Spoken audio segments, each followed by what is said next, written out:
Hi. It's really good to be here. Huh? Thank you for choosing me.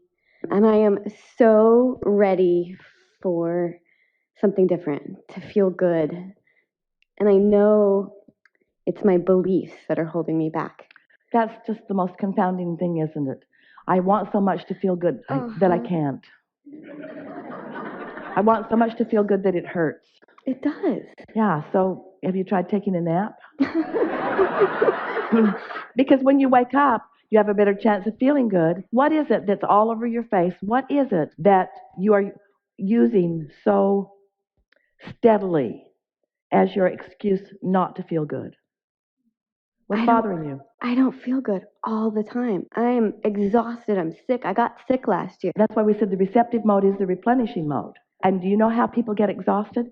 They get exhausted because they're in the receptive mode that isn't the source energy receptive mode. They're in the receptive mode, and so they're trying to help these people, they're trying to help these people, they're trying to solve these problems, and after a while they just get depleted because they are not replenishing, they're just receiving inspiration to act. It's like our friend trying to help her niece out. It's those kinds of things. So do you ever go to the replenishing well? Do you meditate?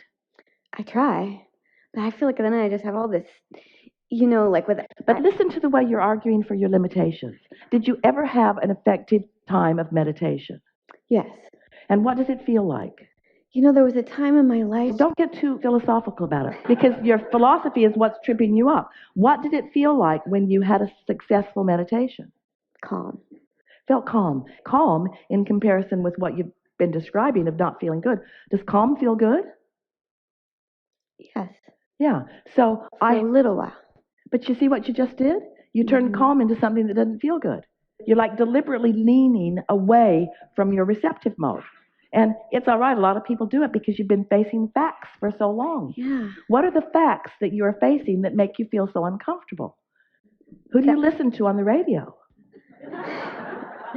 I actually don't think I'm going to get well. So you don't yet believe in the replenishing mode. Yeah. Well, do you feel better sometimes than others? Mm-hmm. And can you get the better going? When you get the better going, does it last at all? When you find that feeling of calm, can you perpetuate it in any way? Yes, it feels out of my control. Sometimes if my body has energy, it flows. But if my body doesn't have energy, it doesn't. But you see, we get what you're saying, and we understand when the momentum is going, it does feel out of control. You've been listening to us, and you've heard the analogy that we offer endlessly about being at the bottom of the hill trying to stop the car, rather than just stepping out in front of it when it first starts to roll down the hill. So momentum is really what you're talking about here. So you got to get out ahead of it. That's why we explain that when you first wake up in the morning, there's less of that momentum going because it stopped while you were sleeping. And so you have the better chance of finding something that feels good. Yeah, that's the best part of the day. Are there any subjects or conversations that you focus upon that when you focus upon them, you feel better? The next positive thought that I've been reaching for is it's okay. And then where does that lead?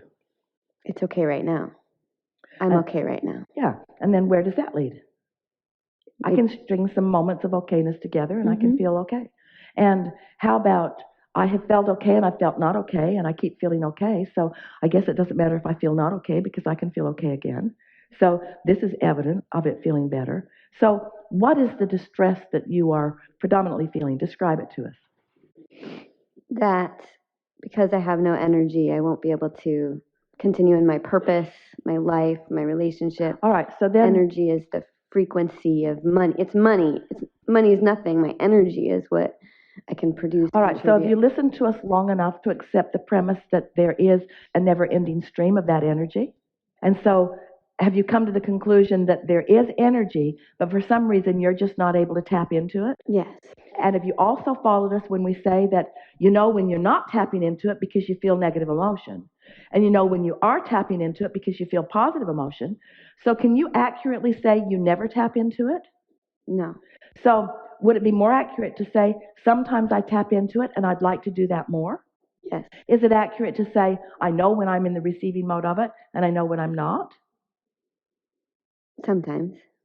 If negative emotion is the indicator, then don't you know? sometimes I feel like it's like I can even be in a positive, but my body's so exhausted that it just takes it away. But the thing that we want you to separate is the manifestation that has already happened from the vibration. In other words, you can do this in the same way that a person could feel some enthusiasm about prosperity when they're deep in debt.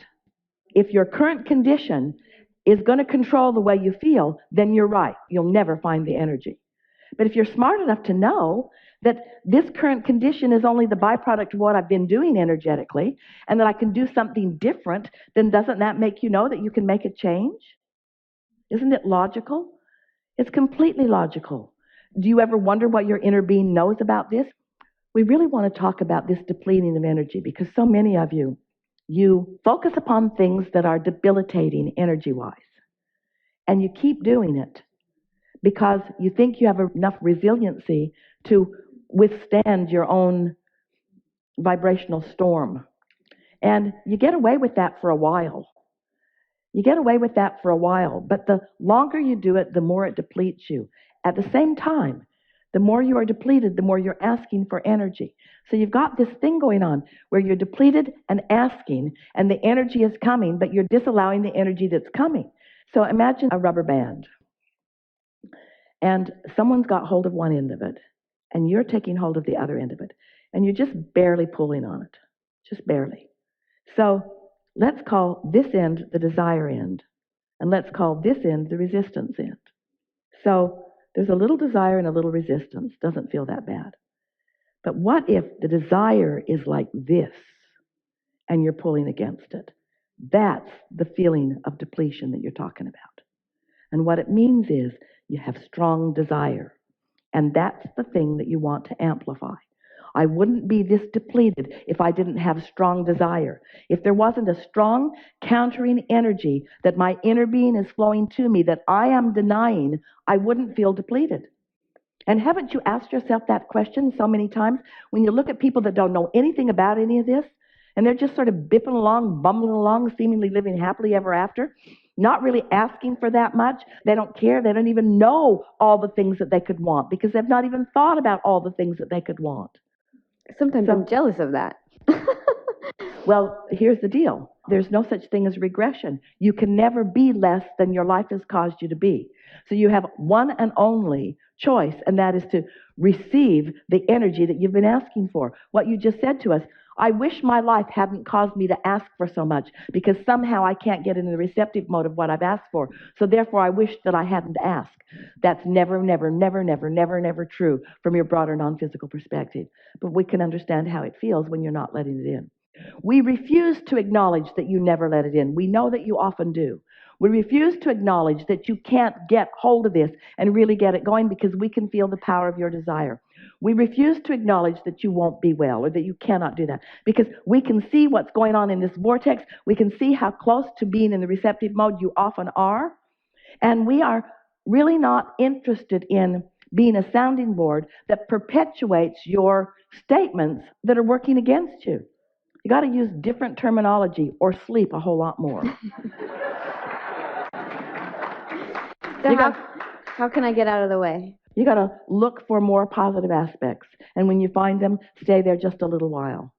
Don't look for sounding boards that will listen to you. We've started to say this to our mother who was talking about her daughter earlier. Her daughter's really asking for it when she says, I don't feel good. I don't feel good, which makes a mother come forth with a solution. And so you got to stop complaining when you don't feel good if you don't want people who think they have solutions to come. You see what we're getting at? Well, one of my beliefs is that my mother has the same sickness as I do, and she actually never got better.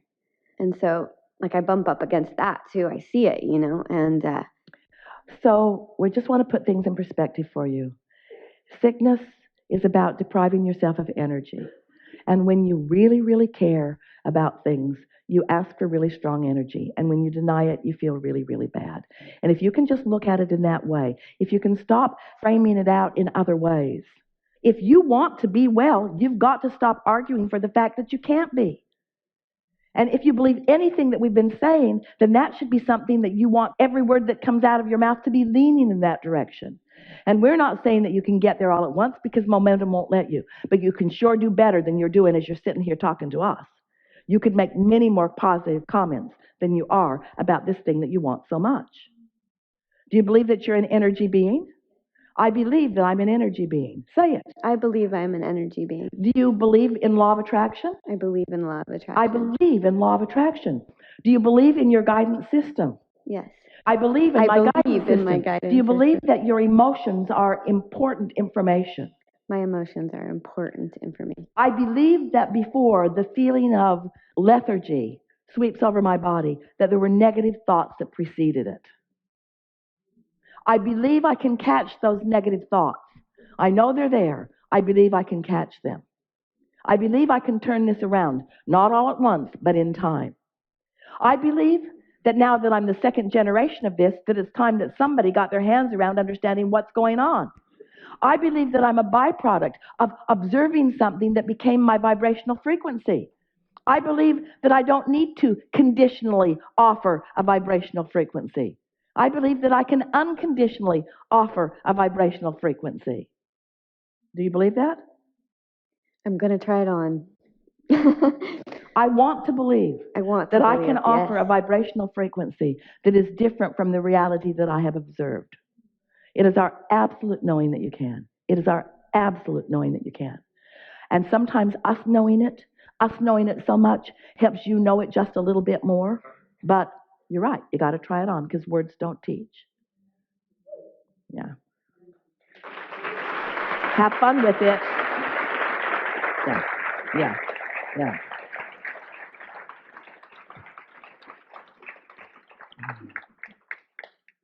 We'd like you to run just a little. Just run. Just run just a little. A little more. We'd like you to just run around the room just one time. We'll run with you. We'll run with you. Go with her. Go with her. Go with her. Go with her. Go with her. Go with her. Go with her. Go with her. Go with her. Go with her. Go with her.